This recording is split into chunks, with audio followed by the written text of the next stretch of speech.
Alright, I figure it's time to get this out of the way. There is no normal anymore. We all need to face that. Not to be a bummer and start things off on a sad note, but it is reality.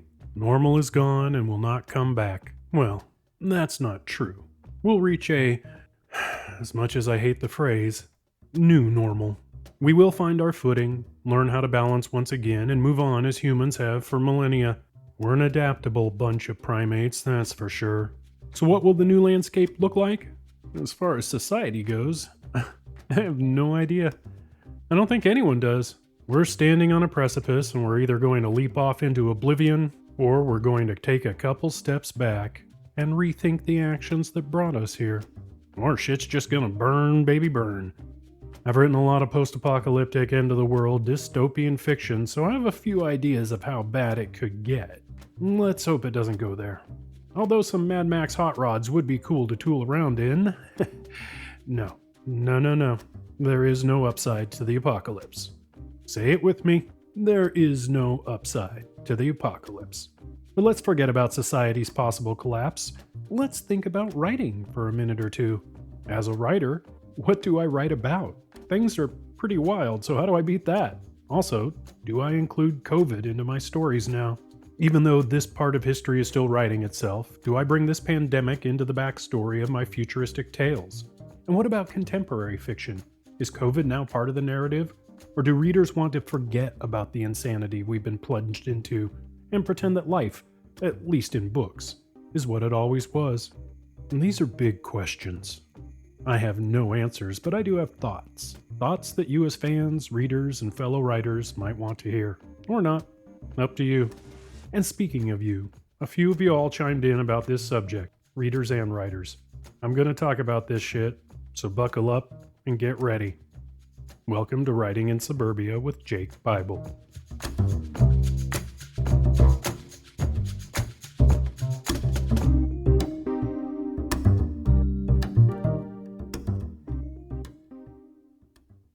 Hey y'all, just wanted to let you know that I have more than this podcast going on. I'm also publishing a weekly newsletter, as well as releasing chapters of novels, the original podcast recording of Dead Mech, the Friday Night Drabble Party, and so much more. Where is all this greatness? Go to jakebible.substack.com. That's jakebible.substack.com. You can subscribe for free and get plenty of cool stuff weekly. Or become a paid subscriber and get the first releases of novels and audiobooks before they go on sale. Full access to the Dead Mech podcast immediately instead of weekly installments. Access to the full archive and exclusive threads and discussions. Plus a ton of cool stuff I haven't even thought up yet. Head over to jakebible.substack.com and subscribe now.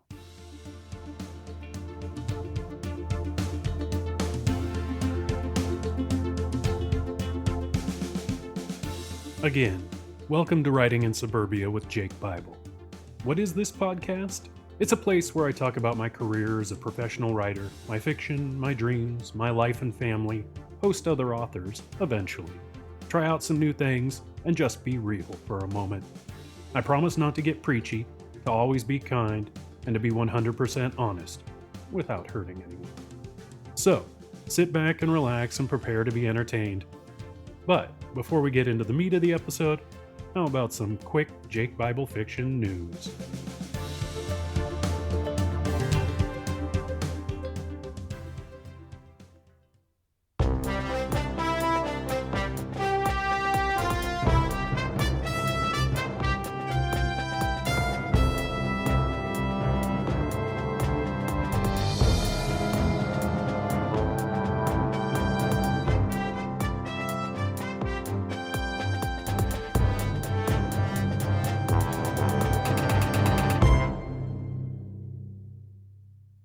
Welcome to the JBF News! Speaking of different times and post-apocalyptic fiction and all that, I've released the original Dead Mech podcast back out into the wild. Yep, the podcast novel version from back in 2008 is now dropping into the podcast feed. Paid subscribers get access to all the episodes at once. So, if you are the impatient type, then go subscribe for just $5 a month or $50 a year. Seriously, people, that's the equivalent of buying me a pint of beer a month. 1 pint. Just the one. But I totally get if you can't subscribe. You'll still get every episode just on a weekly basis. That's cool. What else is going on? Just got the edits back for the 6th Roke novel, Quantum Chaos. Everything looks good, so we'll probably be seeing this baby published in the next couple of months. Just waiting on the cover. Working hard on the 7th Roke novel. I just had a crazy epiphany, and it will change the entire dynamic of the story. But for the good. I mean, that's kind of the point, right? So trust me, this is going to be great. Also, I've been posting every week, Friday Night Drabble Party, and it's not just the 100-word microfiction that's in there. Check out the promos, the shares, the links to new books that are on sale, free, all that goodness. You'll dig them. Now, let's move on from the news and get to the meat of the episode. Thanks, y'all.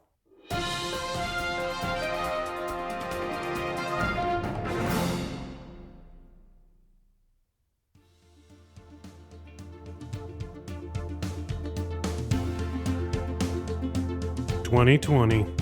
I don't have to tell you that we'll be talking about this year for a very long time. I highly doubt there will be a point in the rest of my life where I don't reference 2020. Seriously. I mean, we are facing quite possibly the most important presidential election in the history of this country. This is some make or break shit here, folks. Crazy. And none of it is within my control. That's some scary shit there, I tell you. All I can do is try to be a good person to my family, my friends, myself, and anyone I come in contact with. That's about all I can do to impact the insanity. Because we're in a pandemic. A fucking pandemic. A pandemic. What the fuck, God? I mean, come on. But hey, here we are. And it's interesting, to say the least. I'm not going to go on about the collapse of society. No, I'm going to narrow in for a few minutes and chat about how COVID has affected writing and publishing. Now, if you're listening because you're a fan of mine, don't worry. This episode is for you, not just for the writers listening. I'm going to chat about the big picture, but then dial in on my stuff. And let's face it, you all love it when I talk about my stuff, right? Right? Right. Also, I put up a thread on jakebible.substack.com and asked readers and writers to chime in. They did. Some of you may be listening right now. I'll expand on what folks said so you all get more than just my 2 cents. On a macro level, publishing has taken quite a hit since the pandemic started. On a very basic level, paper's become a tad precious. It is hard for publishers to even print all the books they want to print. Who saw a paper shortage coming? If you all had a pandemic bingo card, would it have included a paper shortage? Nope. And maybe paper shortage isn't totally accurate. But paper supply instability is accurate and has basically the same effect, which is chaos. So, we've got that going on. It's one of many reasons I won't be creating print versions of my books as I re-release them. Realistically, y'all wouldn't be able to get a print copy even if I wanted to sell them. Or there'd be such a delay that refunds will wipe out any profit I could possibly hope to make. And since I did say I'd chat about my stuff, then let's chat about profit for a quick second. Print books make me almost no money. It's that simple. Maybe if conventions were still a thing, then I'd look into creating physical copies to sell at tables. But in-person cons are gone, y'all. Cons are gone. So I'm sticking with ebooks and audiobooks. Sorry, maybe when this shit stabilizes I'll rethink print, but for now it's off the table. Okay, back to COVID. People have been quarantined for months now. Maybe not everyone, but a good chunk of the USA and the world. Folks are looking for content. They need something to occupy time they just didn't have before. However, that's a privileged statement. There are millions in this country that have no more free time than they did before. Some have even less as they scramble to make ends meet. A lot of readers responded to my thread that they have less money, less time, and less ability to focus on ebooks or audiobooks. Stress is really hitting hard. So I am 100% aware of the caveat that hangs over my statement like the sword of Damocles. 10 points to anyone that started singing Rocky Horror. Good for you. Anyway, despite the many hardships we're all facing, and I'm facing them too, trust me, there has certainly been an upsurge in the need for content. Book sales, even the scarce print sales, are up for publishers. And why not? Books, whether physical or digital, are easy to buy online or over an app on your phone. Click, click, click, buy, read. And audiobooks are up too. I have heard that audiobook sales are down, but that may just be for Audible. I need to do more research into this, and feel free to comment in this episode post on Substack. But from what it looks like, many audiobook retailers are saying sales are up between 10 and 70%. Now, that's a huge spread, I know, but up is up. I know my audiobook sales have been up, which is good. Not a ton, but at least the sales haven't dropped. So let's move on from sales stats and agree that things ain't so bad for the industry. Chaos and uncertainty, but not dire. Not so good for brick and mortar booksellers, though. But that goes for all small businesses in the US right now. Mom and pops are dying by the buttload. It's sad. It really is. I'm trying not to think about it too much since there is absolutely nothing I can do. I buy local, but like everyone else, I only have so much disposable income. I alone can't save all my hometown businesses. We're at a virus's whim, y'all. Sigh. All right, let's move on from business and talk story. How do I incorporate COVID into my writing? It feels weird when I watch TV or movies that were made pre-COVID. At times it's comforting to see the old normal on the screen, but at the same time I know it's not realistic. That world no longer exists. It makes me wonder about my own stories to come and if the old world is what readers want. I have a great idea for a crime thriller series. I was going to make it contemporary, but contemporary changes day to day now. You have to be in the moment to know what is going on. Yesterday was yesterday, and it almost has no bearing on today. Just look at the headlines and the rapid disintegration of, well, everything. It's exponential, y'all. I've seriously considered setting my series back in the 80s and stripping away all of the modern trappings. It could work, but then I need to make sure I know my history well enough so there aren't any historical and cultural inconsistencies or inaccuracies. I mean, even though I lived through the 80s, I'm not an expert on the 80s. I'm an expert on me in the 80s, but even then, memories fade, so hell, that's one reason I like writing far future sci-fi. I get to make it all up and I don't have to worry about modern realism at all. Some writers I've spoken to have said COVID hasn't affected their writing much. Not the stories, at least. Many write speculative fiction like sci-fi, so they have end-arounds. Even some of the writers I know that work strictly in the contemporary are saying they're just going to add COVID in. Or not. Either way, no one seems to have a definitive answer. We're all just figuring it out as we go. Of course, whether or not to include COVID into the story is only half the problem. Why only half? Because I'm the writer, and the other half of the equation is the reader. I can only speak for myself as a reader, and I wouldn't even begin to speak for others when it comes to their preference on whether or not to include COVID into the narrative. Let's say I do. Will that turn readers off? It might. There will probably be a section of my readers that want only to escape. They do not want to deal with COVID when they curl up with a book for the night. They want stories and tales that take them away from the troubles of a pandemic.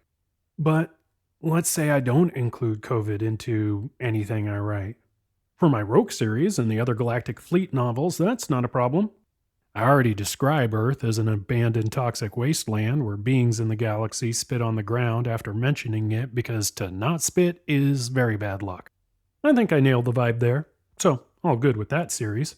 But, and this is because my hyper-creative mind won't quit, I'm not going to be writing far future sci-fi adventure novels forever.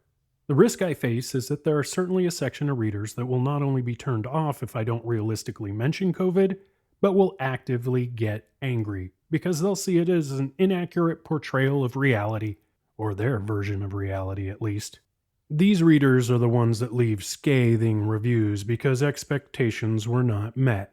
They vilify writers and their works on social media and create shitstorms supreme because they take personal offense to anything that isn't hyper-realistic according to their views.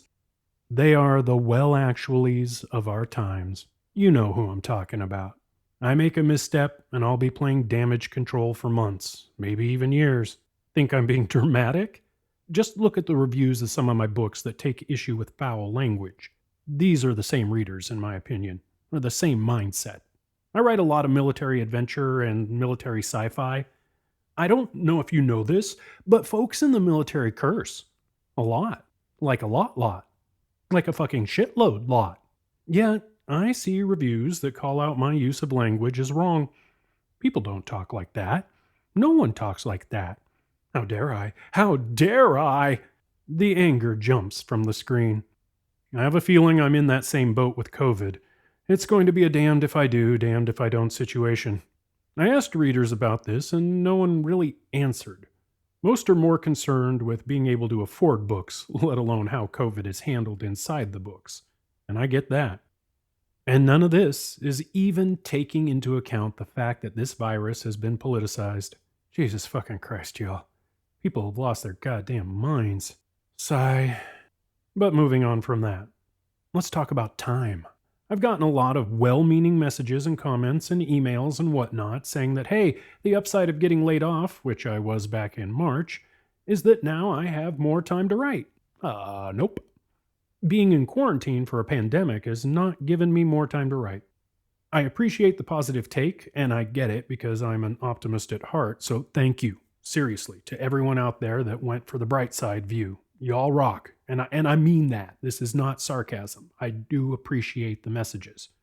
But the reality is that I write fast anyway, so it was never a matter of needing more time. So what I want to talk about is the quality of time. Don't worry about me, I'm good. I have a unique ability to shove all the shit away and get down to work. But there are a lot of writers out there that can't do that. Not sure if you know this, but writers and artists in general aren't always the most stable people mentally and emotionally. No, seriously, it's true. And that's in the good times. COVID times? Yeah, we got some creatives that aren't doing so hot. I will tell you, it is hard to create when shit is all messed up in your head. It's hard to create when you feel like the rug is going to be pulled out from under you at any moment. Or is actively being pulled out from under you right now. If you are a creator out there and you are struggling, and I have spoken to many that are, please reach out. I'm here to help, and I know there are many others that are offering support too. You're not alone. And if you are a consumer of what creators create, please be kind and understand that shit is messed up, and maybe the next book you've been dying for might take a little longer to come out.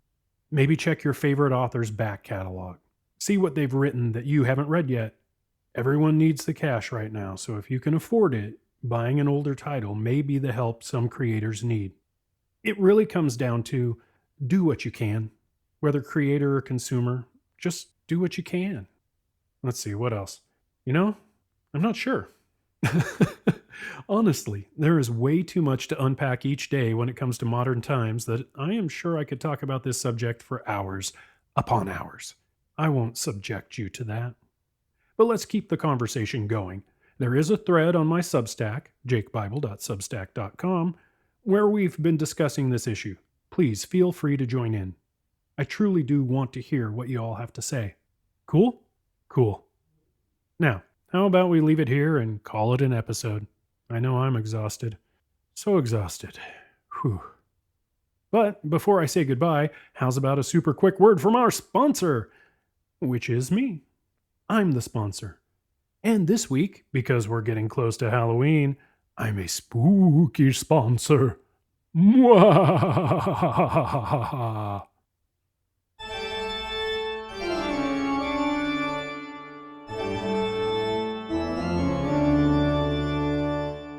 Hello, booze, ghouls, non-binary and non-living folks out there. Do you like zombies? Do you like mechs?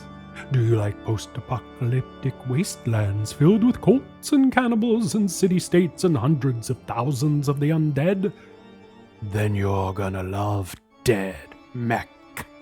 In the far, far future, Dead Mech asks the question, what happens when a mech pilot dies while piloting their 50-foot battle robot and then becomes a zombie?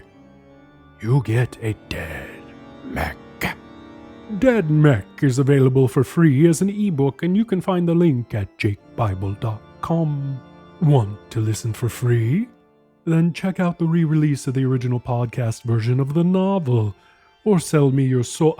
Subscribe for free at jakebible.substack.com, and you'll get an episode each week delivered right to the podcast player of your choice. Hell, you may have already noticed an episode or two in this very feed. Don't want to wait each week?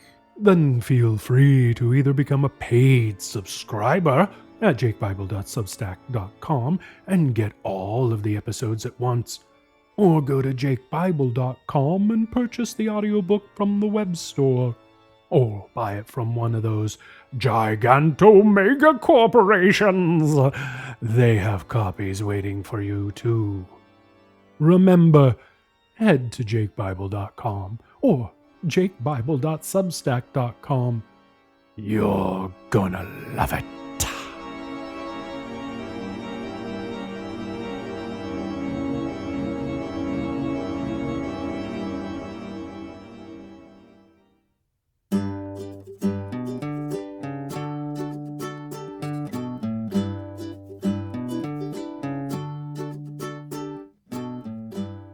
That guy's kind of spooky, right? I mean, I almost scared myself until I remembered it was me. Whew.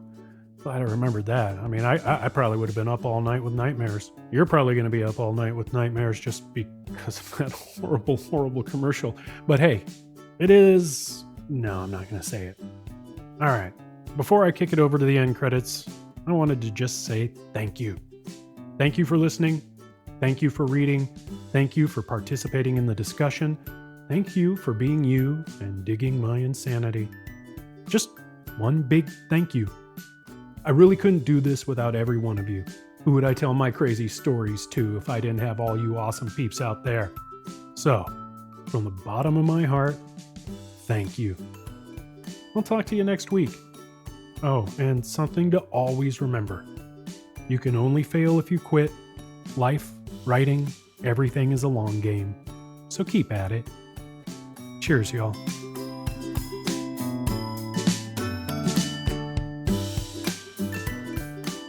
Writing in Suburbia with Jake Bible is a Jake Bible Fiction LLC production, all rights reserved. All music is by Kevin MacLeod at incompetech.com. Kevin has been a huge part of the podcast community for well over a decade now, so check him out and drop him some coin if you get a chance. Full credits are in the show notes. For all links to works and stuffs mentioned in the episode, please check out the show notes or head over to jakebible.substack.com. Thank you for listening. Cheers, y'all.